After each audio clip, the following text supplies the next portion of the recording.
Okie dokie. So the other day I did a post about is cancer a parasite? Go watch that one if you want to know. It's not. Uh, but anyway, that kind of got a bunch of people asking me questions, and it made a lot of talking about having access to ivermectin, fenbendazole, things like that. It made a lot of docs mad. Like there's a bunch of people on X who are screaming about how Texas is making ivermectin prescription free, and a lot of doctors are super mad about that.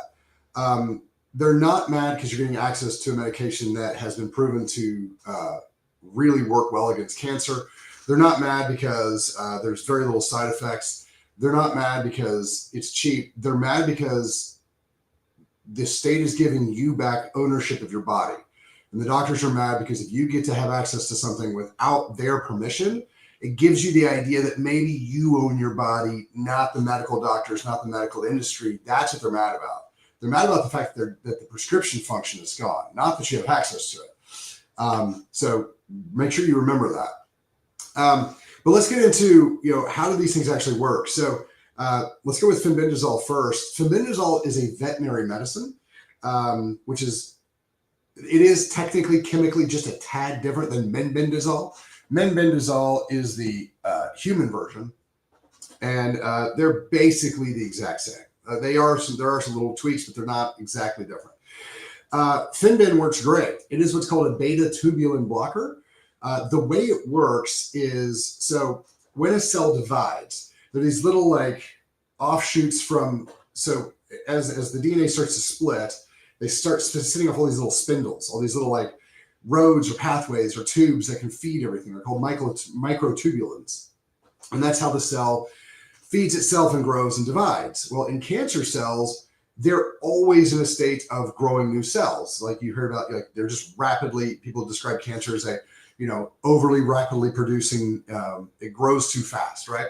So there's always these microtubulins there providing food and everything else for the rest of the cell. Well, what happens is that there's an alpha and a beta tubulin, which is, as they start to form, they're both important. Well, what fenbendazole and menbendazole do is they literally latch onto and block the growth of those beta tubulins. And so the cancer literally cannot grow. And so if it can't grow, it can't feed itself. It can't feed itself. It can't grow. And so it just dies.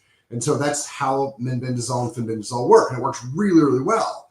And the argument of, well, if that was really a thing, then the cancer community would have a bunch of them. They do. They have a lot of drugs that are beta tubulin blockers, and they do work pretty well. And there's some of them that are pretty cheap. And there's a lot of them that are $6,000 to $10,000 a month. So yeah, that's a thing, and it really does work, and they really are out there, and they're awesome. So that's a thing. So don't think that taking menbendazole or fenbendazole is, you're taking a parasitic drug. The reason that it works for parasites is because it chokes off the way that parasites produce food. I'm not going to get into the metabolic function of it, but a healthy, normal cell uses oxidative phosphorylation to create ATP, and the cancer cells don't. They use an aerobic function that is based off of a different pathway. And so we can block those, and cancer cells can't eat, they die. Now, the question is, all right, well, if we're damaging mitosis, the separation of growth of cells, isn't that bad for normal tissue? The answer to that is actually kind of yeah. The thing about it is that your normal healthy cells don't replicate. They don't go through mitosis very often, and they don't spend any time at all in it. And so if you're only targeting the time that cells are in mitosis, then the cells that are replicating quickly are going to get hit really hard, and the ones that don't replicate very quickly aren't going to be hit that hard. So if you have a cancer, the idea of a beta tubulin is, look, we're going to irritate the normal cells, and we're going to be devastating the cancer cells. Great, knock that out. So the argument that everybody should be taking these things all the time, that might not be as awesome of an idea. Now, once you got it, obviously you got to do what you got to do. Ivermectin's a little bit different in the way that it actually functions. And so, a lot of people are using this for skin cancer because it's a great topical. You can put it right on. So it actually increases apoptosis in these cells, which is programmed cell death, autophage, so they actually eat themselves. It blocks the PAK and the EGFR pathways that feed the cancer cells. And so they can't eat, they die. And it blocks the angiogenesis, the actual creation of blood vessels inside the cancer. So again, they can't feed themselves and they die. So, because again, cancer cells are growing really, really, really fast. They need lots of materials and lots of food and lots of stuff. If they don't get it, they just collapse in on themselves. So that's how these things actually work. And we have lots of actual research and stuff. Look them up. They actually have a lot of anti-cancer functions that have been documented and proven. So when people are like, oh, that's just internet crazy conspiracy hoaxy stuff, you should go spend $100,000 and get normal cancer treatment. These technically are normal cancer treatment pathways. They're just not the normal drugs people use. So these things are real. These things do have very documented researched function that would stop cancer. Now, this is not the only things I would recommend that you do. If you have cancer, or if you're worried, these are things that actually work if you worry about cancer, radically decrease all the inflammation in your body. One of the best ways to do this is to heal the liver and get the the glucagon insulin ratios reset. There are peptides that help this tremendously. They're GLP-1s. The new GLP-3s are probably the best at it. So balance that inflammation. Like a lot of people, when they start on things like Retta or retatrutide, if they do it right, they have this massive like drop in inflammation, which is 100% what you want. So this is getting into a keto diet, that type of thing. That's what Retta and these things help your body to do. They utilize fat as a fuel source, and they cut back on the sugar function that's in the blood, decreasing glucose and insulin function, which are both growth functions for cancers. So keto diets, the GLP-3s are great. And then what we have to understand about inflammation is that inflammation is your body screaming for nutrients. People are like, oh, omega-3 is anti-inflammatory. Don't think of it like a fire that omega-3s come and put the fire out. The inflammation is your body screaming like, we don't have the chemicals we have to function the way we're designed to function.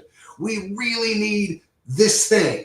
And when your body gets it, the inflammation goes, all right, thanks, we got what we needed, and it quiets down. So nutrient delivery is really, really, really important. So all your methylated B vitamins, your omega-3s, your D3, really feed the liver. We do a lot of liver function with this because your liver is going to clean everything anyway. So those are the things we add on top. There's a whole list and a whole host of these things that we put together that really, really kind of reset this stuff and push it back where it's supposed to be. There's a bunch of peptide work that you should and shouldn't use. For instance, some cancers, GHK copper isn't a bad option. Some it might be, because GHK copper increases angiogenesis, which is delivery of your blood vessels. So do be careful with exactly what you're using. But a lot of these things are really, really beneficial. So basically the idea is we need to get the body as healthy as we possibly can, and we need to make it unhealthy as possibly can for cancer.